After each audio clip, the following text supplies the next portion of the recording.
बच्चों, क्या हाल है। तो फिर आ गए आप लोग को समाचार लेने की। आप लोग पढ़ रहे हैं कि नहीं पढ़ रहे हैं, लेकिन देखने से लग रहा है कि आप लोग पढ़ रहे हैं। पढ़िए पढ़िए, पढ़ते रहिए, चूँकि नहीं पढ़िएगा तो कुछ नहीं होगा, पढ़ना पड़ेगा। और 11th का सेशन तो लगभग बैक ही जा रहा है। 11th का पढ़ाई आप लोग अब ज़ोर शोर से शुरू कर दीजिए। 11th के जो बच्चे हैं वो अपना पढ़ाई जो है ज़ोर शोर से शुरू कर दे, चूँकि अब सेशन बैक ही जा रहा है। ठीक है, तो ठीक है। तो आज तो हम लोग का 11th का मेजरमेंट चैप्टर हम शुरू किए थे और मेजरमेंट चैप्टर को ही आगे बढ़ा रहे हैं। तो मेजरमेंट चैप्टर में जो आज का टॉपिक होगा हमारा मेजरमेंट ऑफ लेंथ और मेजरमेंट ऑफ टाइम। जो इसके पिछले क्लास में हम मेजरमेंट ऑफ लेंथ हम लोग पढ़े थे। पिछले क्लास में मेजरमेंट ऑफ लेंथ पढ़े थे। और आज का जो हमारा टॉपिक होगा measurement of mass and measurement of time. Measurement of mass and measurement of time होगा आज का टॉपिक। ठीक है, तो आज मेजरमेंट ऑफ मास और मेजरमेंट ऑफ टाइम को आगे बढ़ाते हैं, है ना। तो my name is MK Singh और ये MK Singh physics study centre के नाम से चैनल है और इसी चैनल के तहत आप लोग का पढ़ाई चल रहा है। ठीक है, तो आगे बढ़ाते हैं हम लोग measurement of mass. Measurement of mass को लेकर चलते हैं आगे हम लोग। तो measurement of mass, measurement of mass देखना है हम लोग को। तो मेजरमेंट ऑफ मास, तो मास का जो स्टैंडर्ड यूनिट होता है, इट मीन्स मास का जो SI यूनिट होता है। मेजरमेंट ऑफ मास देख रहे हैं तो मास का SI यूनिट आप जानते हैं कि SI यूनिट ऑफ मास क्या होता है। जो पता है आपको SI यूनिट ऑफ मास, आप लोग सोच लिए होंगे कि SI यूनिट ऑफ मास क्या लिखने जा रहे हैं सर। तो SI यूनिट ऑफ मास जो होता है वो होता है आपको किलोग्राम। किलोग्राम, इसको हम लोग kg लिखते हैं, है ना। तो SI यूनिट ऑफ मास होता है किलोग्राम, जिसको हम लोग क्या लिखते हैं, kg लिखते हैं, जो आप लोग समझ रहे हैं। ठीक है, तो SI यूनिट ऑफ मास को हम लोग लिखते हैं किलोग्राम kg, है ना। उसके बाद मास जो kg जो आया, 1 kg जो आया, इसके लिए हम बोले थे कि जितने भी SI यूनिट है सबका एक स्टैंडर्ड वैल्यू है, उसी वैल्यू के तहत हम लोग पढ़ते हैं। तो ये जो किलोग्राम आया, kg जो आया, तो kg क्या है, तो kg को भी international bureau of weight and measure द्वारा दिया गया था। तो इंटरनेशनल ब्यूरो ऑफ इंटरनेशनल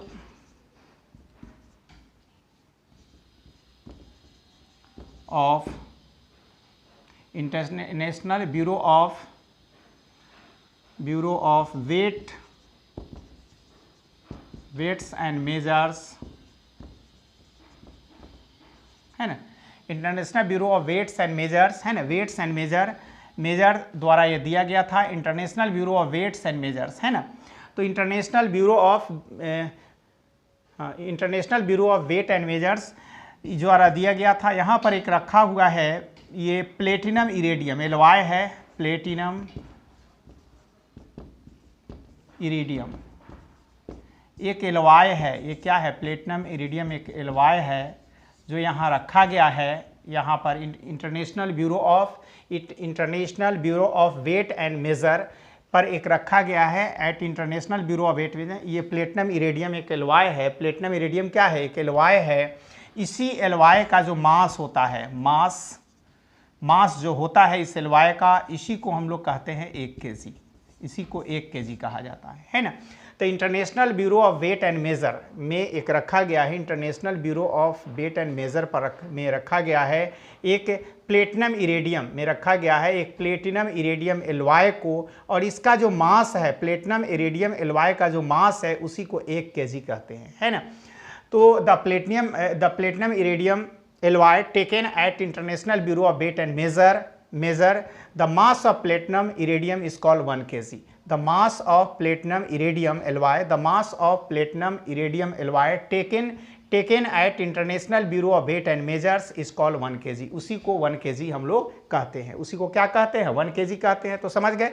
तो international bureau of weight and measures में जो प्लेटिनम इरेडियम रखा गया है LY, उसी का जो मास है उसी को 1 kg कहा जाता है। उसी को क्या कहा जाता है, 1 kg कहा जाता है। International bureau of weight and measures में रखा गया है, वेट्स एंड मेजर्स में प्लेटिनम इरेडियम LY, उसी के मास को 1 kg कहते हैं। ठीक है, तो ये तो SI यूनिट देख लिए और ये के स्टैंडर्ड वैल्यू इसका देख लिए कि प्लेटिनम इरेडियम का जो मास होता है उसी को हम लोग 1 kg कहते हैं, जो international bureau of weight and measures में रखा गया है। ठीक है, वेट एंड मेजर्स में रखा गया है। ठीक है, अब देखिए, अब इसके बाद हम लोग इसमें देखते हैं मास का और कुछ मास के बारे में। तो मास तो हम लोग जानते हैं, मास से भी आप लोग परिचित होंगे कि मास क्या है। तो मास से भी आप लोग परिचित होंगे कि कोई बोलेगा मास क्या है, तो मास भी आप लोग जानते हैं कि व्हाट इज़ मास। तो मास है क्वांटिटी ऑफ मैटर। किसी भी ऑब्जेक्ट में, कोई भी ऑब्जेक्ट है, इसमें क्वांटिटी ऑफ मैटर जो होता है, क्वांटिटी ऑफ मैटर उसी को हम लोग मास कहते हैं, है ना। तो किसी भी ऑब्जेक्ट में क्वांटिटी ऑफ मैटर जो होता है उसी को मास कहते हैं। किसी भी ऑब्जेक्ट में क्वांटिटी ऑफ मैटर जो होता है उसी को हम लोग क्या कहते हैं, मास कहते हैं। किसी भी ऑब्जेक्ट में जो क्वांटिटी ऑफ मैटर होता है उसको मास कहा जाता है। उसके बाद फिर आगे बढ़ते हैं हम लोग ये भी जानते हैं कि 1 किलोग्राम में 1000 ग्राम होता है। ये सब सिंपल चीज़ है, जान रहे होंगे आप लोग, लेकिन थोड़ा सा जानना ज़रूरी है। 1 किलोग्राम होता है। 1 किलोग्राम में 1000 ग्राम या 10⁻³ ग्राम होता है। तो इसको लिख सकते हैं 1 kg बराबर 1000 ग्राम, चाहे इसको 10⁻³ ग्राम। और 1 ग्राम में जो होता है 10⁻³ kg होता है। तो ये सब याद रखना है, ये सब आपको याद रखना है कि 1 kg बराबर 10⁻³ ग्राम, और 1 ग्राम में 1 kg में 1000 ग्राम, 10⁻³ ग्राम, 1000 3 0 है तो 3 आ गया। उसके बाद मिलीग्राम, 1 मिलीग्राम में 10⁻³ ग्राम होता है। ये सब चूंकि यूज होता है तो 10⁻³ ग्राम होता है। 1 मिलीग्राम में 10⁻³ ग्राम होता है। मिलीग्राम को mg भी हम लोग लिख सकते हैं और इसको ग्राम को g भी लिख सकते हैं, ठीक है। तो 1 मिलीग्राम में 10⁻³ ग्राम होता है। जैसे 1 क्विंटल लेते हैं, नाम सुने होंगे क्विंटल के बारे में, गाँवों में यूज़ होता है, घरों में यूज़ होता है ज़्यादातर क्विंटल में। जब हम लोग गेहूँ, चावल, व्हीट्स है, राइस है, ये सब का वज़न हम लोग क्विंटल में ही करते हैं। तो 1 क्विंटल बराबर 100 kg, 1 क्विंटल में 100 kg होता है। 1 टन बराबर होता है 1000 kg का, है ना। 1 टन में जो होता है 1000 kg होता है। भी जानते हैं कि 1 टन में कितना होता है, 1000 kg। 1 क्विंटल में 100 kg होता है। 1 स्लैग जो होता है, एक लेते हैं हम लोग, स्लैग इक्वल टू 14.57 kg होता है। ये स्लैग भी यूज़ करते हैं हम लोग। 1 स्लैग में 14.57 kg होता है। 1 स्लैग में कितना होता है, 14.57 kg होता है। तो ये सब देख लिए कॉमन हम लोग, जैसे कि 1 क्विंटल का यूज़ करते हैं हम लोग घर में ज़्यादा मात्रा में अनाज, कोई भी अगर व्हीट्स है या गेहूँ, राइस है ना। तो ये सबको हम लोग क्विंटल में मेज़र करते हैं, है ना। तो 1 क्विंटल में 100 kg होता है। 1 टन में 1000 kg। 1 स्लैग बराबर 14.57 kg होता है। 1 ग्राम में 10⁻³ kg। 1 kg में 10⁻³ ग्राम, है ना, ये किलोग्राम। और ये देख लिए SI यूनिट इसका किलोग्राम है। तो ये मास के बारे में हम लोग देखें, तो इसको आप लोग नोट कर लिए, ठीक है। तो फिर हम लोग आगे बढ़ते हैं, लेकिन जानना जरूरी है तो सिंपल सी बात, लेकिन जानना जरूरी है इसको। अब देखिए, अब इसके बाद जो हम लोग आते हैं वह, ये तो सिंपल मास जो हम लोग मेज़र करते हैं घर में, चाहे इधर उधर जो भी मास को मेज़र करते हैं उसके लिए था। लेकिन एटम के मास को कैसे मेज़र करेंगे, मास ऑफ एटम। अब एटम के मास को मेज़र करना है हमको, मास ऑफ एटम। तो एटम के मास को मेज़र करने के लिए एक स्टैंडर्ड यूनिट है, जिस यूनिट का नाम है यूनिफाइड एटॉमिक मास यूनिट कहा जाता है इसको, है ना। तो एटम के मास को मेजर करने के लिए एक यूनिट हम लोग लेते हैं। एटम के मास को, मास ऑफ एटम को मेजर करने के लिए मास ऑफ एटम एक स्टैंडर्ड यूनिट लेते हैं जिसका नाम है यूनिफाइड एटॉमिक मास यूनिट। इसका नाम क्या है, यूनिफाइड एटॉमिक मास यूनिट। समझ रहे हैं क्या नाम है, यूनिफाइड एटॉमिक मास यूनिट के रूप में इसको लेते हैं हम लोग। तो यूनिफाइड एटॉमिक मास यूनिट को हम लोग U से रिप्रेजेंट करते हैं। क्या चीज़ से रिप्रेजेंट करते हैं, U से। तो 1U बराबर क्या होता है, देखिए, तो 1U बराबर जो होता है, unified atomic mass unit 1U बराबर जो होता है वह 1/12, ये हम लोग लेते हैं 1/12 ऑफ द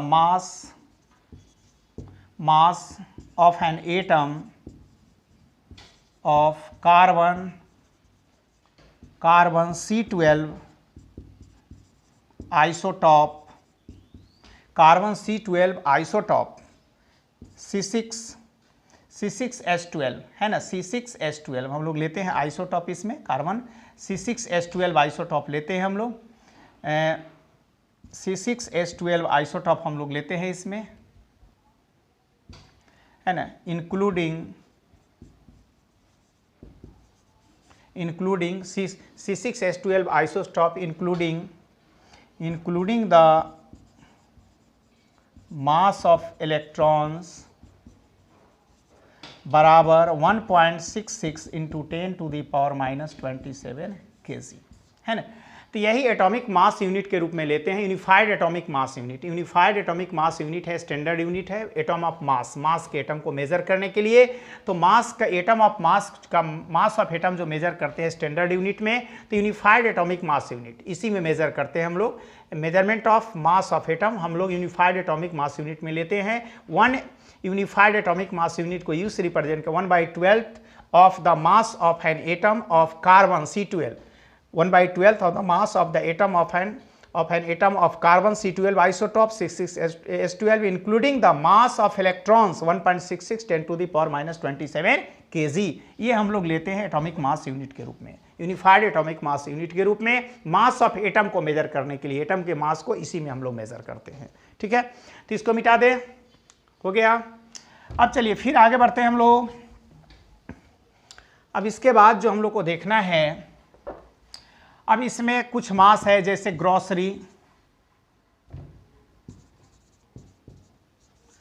तो ग्रॉसरी के लिए, ग्रॉसरी को जो मेजर करते हैं कॉमन बैलेंस द्वारा, कॉमन बैलेंस जो हम लोग घर में यूज़ करते हैं, दुकान में जो यूज़ होता है, कॉमन बैलेंस लेते हैं ग्रॉसरी आइटम को मेजर करने के लिए, मास के मेजर करने के लिए, इसके मास को मेजर करने के लिए कॉमन बैलेंस का। ग्रॉसरी आइटम के बाद आ गया आपको प्लैनेट्स का, planets and stars. Planets and star को ग्रेविटेशनल मेथड द्वारा, जो ग्रेविटेशन चैप्टर 11th में पढ़ना है उसमें पढ़ेंगे हम लोग, इसमें नहीं डिस्कस करेंगे, सिर्फ जान गए ग्रेविटेशन चैप्टर में इसको पढ़ेंगे। तो ग्रेविटेशनल मेथड द्वारा इसका मेजर करते हैं मास ऑफ प्लैनेट्स। यहाँ मास ही मेजर कर रहे हैं, मास ऑफ ग्रॉसरी,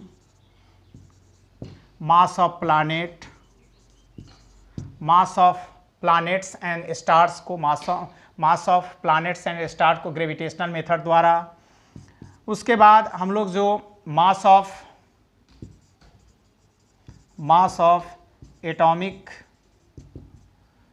और सब एटॉमिक पार्टिकल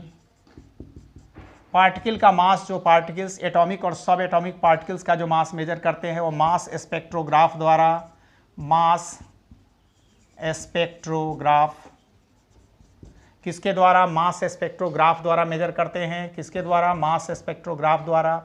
ये बेस है कि द रेडियस ऑफ ट्रेजेक्ट्री, ये मास स्पेक्ट्रोग्राफ इसी पर बेस है। The radius of trajectory is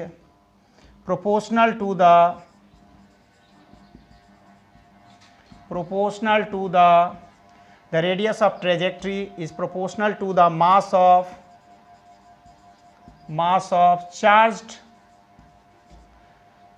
the mass of charged particle, the mass of charged particle moving in the uniform electric and magnetic field, uniform electric and magnetic field, है ना। तो देख लिए कि द मास ऑफ स्पेक्ट्रोग्राफ द्वारा में, mass of atomic, सब atomic particle, mass of spectrograph, ये बेस किस पर है, the radius of trajectory is proportional to the mass of charge particle, mass of charge particle moving in the uniform electric and magnetic field. तो ये हम लोग देख लिए। तो mass of grocery, mass of protons, gravitational method, जो gravitation chapter में आगे हम लोग पढ़ेंगे। इसको मिटा दे, लिख लिया आप लोग। तो ये सब याद करने का चीज़ है, ये सबको याद ही करना पड़ेगा, लिखना पड़ेगा। इस सब का नोट्स तैयार करते जाइएगा, आप लोग बार बार बोल रहे हैं, नोट्स तैयार करते जाइएगा, ठीक है। अब देखिए फिर आगे बढ़ते हैं हम लोग। अब थोड़ा सा देखते हैं इनर्शिया के बारे में इसमें। तो इनर्शिया क्या है, तो इनर्शिया क्या है, तो बहुत अच्छा टर्म है इनर्शिया। और इनर्शिया के कारण ही रेस्ट और मोशन को हम लोग जो ऑब्जर्व करते हैं, रेस्ट और मोशन इनर्शिया के कारण ही। तो इनर्शिया रेस्ट और मोशन को डिफाइन करता है, रेस्ट और मोशन को। तो इनर्शिया रेस्ट और मोशन को डिफाइन करता है कि अगर कोई ऑब्जेक्ट रेस्ट में है तो रेस्ट में ही रहेगा, अगर मोशन में है तो मोशन में ही रहेगा। ये किसके कारण होता है, इनर्शिया के कारण। तो इनर्शिया रेस्ट और मोशन को डिफाइन करता है कि रेस्ट में है अगर कोई ऑब्जेक्ट तो रेस्ट में ही रहेगा, मोशन में है तो मोशन में ही रहेगा। ये इनर्शिया ही डिफाइन करता है। ये कौन डिफाइन करता है, इनर्शिया ही डिफाइन करता है। और इनर्शिया ये भी डिफाइन करता है कि किसी ऑब्जेक्ट को कितना फोर्स लगाना पड़ेगा कि वह मोशन में आएगा, किसी ऑब्जेक्ट पर कितना फोर्स लगाना पड़ेगा कि वह रेस्ट में आएगा। तो इनर्शिया पर ही डिपेंड करता है फोर्स का मैग्नीट्यूड, कि किसी ऑब्जेक्ट पर कितना फोर्स लगाने से वह मोशन पर आएगा और किसी ऑब्जेक्ट पर कितना फोर्स लगाने से वो रेस्ट में आएगा। तो रेस्ट और मोशन को इनर्शिया ही डिफाइन करता है। इनर्शिया के कारण ही रेस्ट और मोशन किसी ऑब्जेक्ट में होता है, ठीक है। तो यह inertia depends upon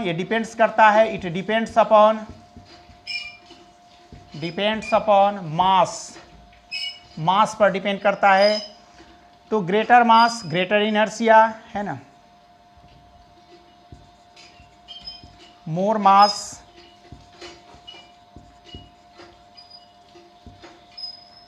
greater inertia,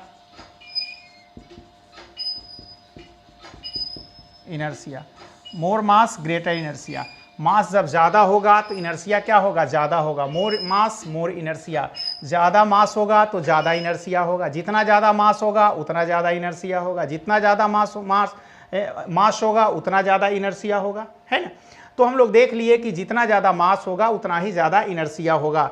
तो इनर्शिया डिपेंड करता है किस पर, मास पर डिपेंड करता है। इसलिए अगर कोई ट्रक है और कोई कार है, तो ट्रक और कार में दोनों में जो है वो फोर्स अप्लाइड जो होगा, जो उसको मोशन में लाने के लिए, दोनों में दो तरह का फोर्स होगा। एक जो ट्रक है उस पर ज़्यादा फोर्स लगाना पड़ेगा चूँकि उसका इनर्शिया ज़्यादा है, और कार जो है वह कम फोर्स लगाना पड़ेगा चूँकि उसका मास कम है। तो जिसका मास ज़्यादा होगा, जिसका इनर्शिया ज़्यादा होगा, तो ट्रक पर ज़्यादा फोर्स लगाना पड़ता है उसको मोशन में लाने के लिए, इसलिए कि मास ज़्यादा है, इनर्शिया ज़्यादा है। लेकिन अगर कार है तो कार पर जो है कम फोर्स लगाना पड़ता है मोशन में लाने के लिए, क्योंकि उसका मास कम है और उसका इनर्शिया ज़्यादा है।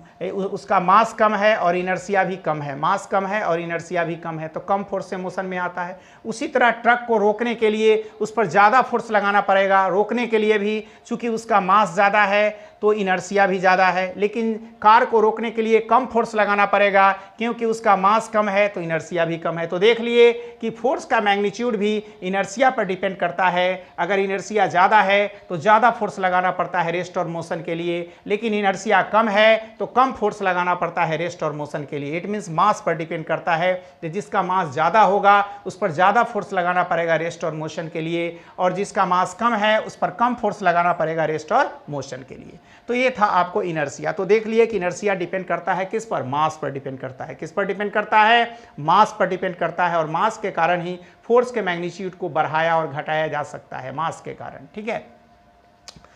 तो ये था आपको इनर्शिया देख लिए, इसको मिटा दें। अब इसके बाद हम लोग को देखना है इसमें वेट। इनर्शिया के बाद है वेट। तो वेट क्या है, तो वेट है द फोर्स ऑफ ग्रेविटी को वेट कहते हैं। अर्थ का जो फोर्स ऑफ ग्रेविटी, हम लोग जानते हैं कि अर्थ जो है प्रत्येक वस्तु को अपने केंद्र की ओर खींचता है। The earth attract each object towards his centre, अपने टुवार्ड्स सेंटर की ओर खींचता है ना। तो जिस फोर्स से सेंटर की ओर खींचता है, अर्थ किसी ऑब्जेक्ट को जिस फोर्स से सेंटर की ओर खींचता है, उसी फोर्स को वेट कहते हैं। उसी फोर्स को क्या कहते हैं, वेट कहते हैं। तो अर्थ किसी ऑब्जेक्ट को जिस फोर्स से अपने सेंटर की ओर खींचता है उसी को वेट कहा जाता है। तो देखते हैं कि अर्थ जो है ऑलवेज अट्रैक्ट किसी भी ऑब्जेक्ट को अपने टुवार्ड्स हिज सेंटर ही अट्रैक्ट करता है, टुवार्ड्स सेंटर ही अट्रैक्ट करता है ऑब्जेक्ट, किसी भी ऑब्जेक्ट को। तो जिस फोर्स से अर्थ जो है किसी ऑब्जेक्ट को अपने सेंटर की ओर अट्रैक्ट करता है, अपने सेंटर की ओर खींचता है, उसी फोर्स को हम लोग वेट कहते हैं। उसी फोर्स को क्या कहते हैं? वेट कहते हैं, है ना। The force of gravity, the force of gravity, force of gravity is called weight. चाहे लिख सकते हैं the earth attract any object towards its center by a force is called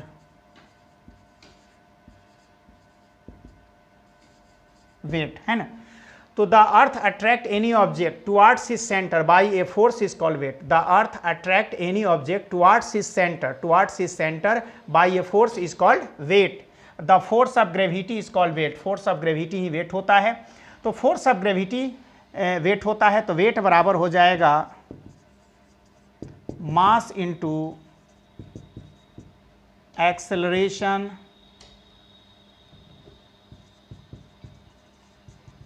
due to gravity, acceleration due to gravity. तो W बराबर हो जाएगा mg, है ना। g acceleration due to gravity है, g यहाँ है, यहाँ g क्या है? g है एक्सेलरेशन ड्यू टू ग्रेविटी। जो अर्थ के सतह पर इसका मान सरफेस ऑफ अर्थ पर इसका मान 9.8 मीटर पर सेकेंड स्क्वायर होता है, और सरफेस ऑफ मून पर इसका मान 1/6 होता है अर्थ का, मतलब 9.8/6 मीटर पर सेकेंड स्क्वायर अर्थ के सतह का 6वां भाग होता है, ठीक है। ये एक्सेलरेशन ड्यू टू ग्रेविटी जो है, ये g जो है, g का मान पोल पर जो होता है मैक्सिमम होता है और इक्वेटर पर मिनिमम होता है। इक्वेटर पर पोल पर होता है मैक्सिमम और इक्वेटर पर होता है मिनिमम। इसका above the surface of earth altitude और डेप्थ के कारण एबव अगर हम लोग जाते हैं above the surface of earth decrease करता है, decreases. Above the surface of earth decreases, और बिलो द सरफेस ऑफ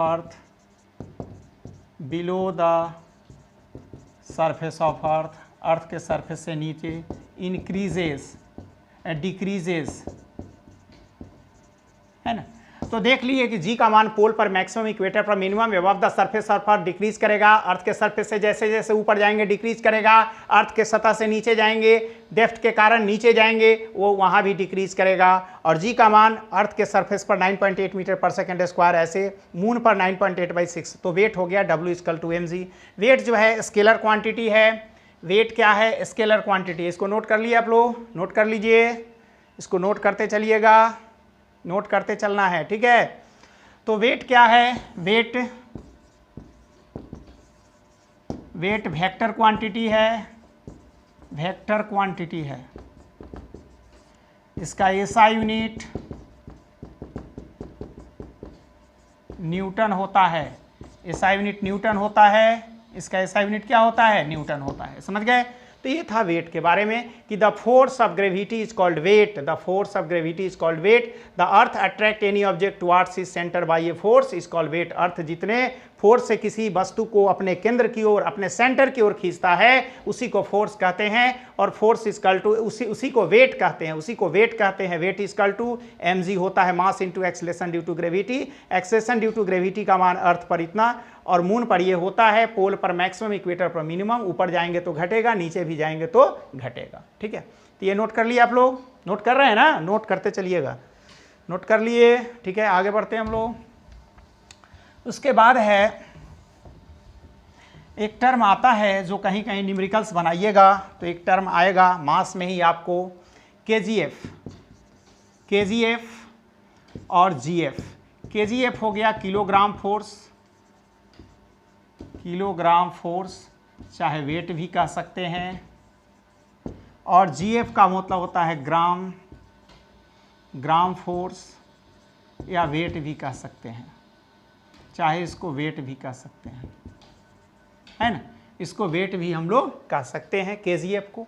तो 1 KGF बराबर होता है 1000 GF, लिख सकते हैं KGF को, ये KGF है, KGF है ना।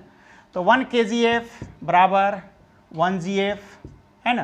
तो किलोग्राम फोर्स या वेट, ग्राम फोर्स या वेट, 1 KGF बराबर 9.8 न्यूटन होता है, 1 GF बराबर 980 डाइन होता है ना। 1 न्यूटन बराबर होता है 10 टू दी पावर 5 डाइन। तो ये सब याद रखना है, ये भी टर्म आपको आएगा जिसको याद रखना है हमको, ठीक है। ग्राम फोर्स वेट, और ग्राम फोर्स वेट आएगा kilogram gram, KGF 1000 gram, 1000 GF, 1 KGF 9.8 newton, और 1 GF 980 dyne, 1 newton 10 to the power 5 dyne. इसको भी नोट कर लीजिएगा, आप लोग नोट करते चलिएगा, ये मास से रिलेटेड है, बहुत अच्छा पॉइंट सब है मास से रिलेटेड, ठीक है, मिटा दें, ठीक।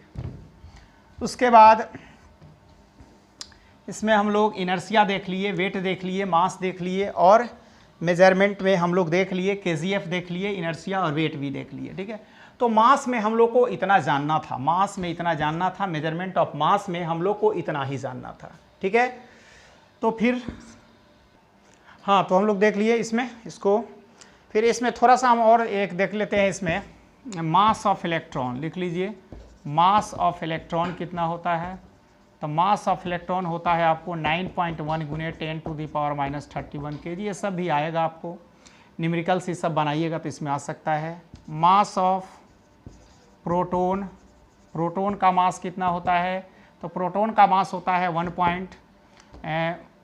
1.67 into 10 to the power -27 kg, है ना। तो 9.1 10 to the power -31 kg mass of electron होता है, mass of proton 1.67 into 10 to the power -27 kg, ठीक है। तो ये था आपको मेजरमेंट ऑफ मास। तो मेजरमेंट ऑफ मास में इससे रिलेटेड अब ज़्यादा नहीं कुछ पढ़ना है, इतना ही हमको जानना था मेजरमेंट ऑफ मास में, जो हम लोग समझ गए, ठीक है। तो मेजरमेंट ऑफ मास में इतना आप लोग को याद रखना है, और नोट्स तैयार करते जाइए, आप लोग को बोल रहे हैं नोट्स तैयार करते जाइए और पढ़िए, मन लगा कर पढ़िए। मेजरमेंट चैप्टर बहुत अच्छा से पढ़ा रहे हैं, चैप्टर का नोट्स बनाइए, और फिर कहीं भी इस चैप्टर में परेशानी नहीं होगा। और अगले क्लास में हम मेजरमेंट ऑफ टाइम देखेंगे, जो बहुत इंपॉर्टेंट है और बहुत अच्छा चीज़ उसमें बताएंगे, जानकारी का चीज़, बहुत इंटरेस्टिंग होगा, जो अगले क्लास में हम इसको बताएंगे, मेजरमेंट ऑफ टाइम, ठीक है। तो आज का वीडियो कैसा लगा, इसके लिए सब्सक्राइब कीजिए, कॉमेंट कीजिए, लाइक कीजिए, ओके।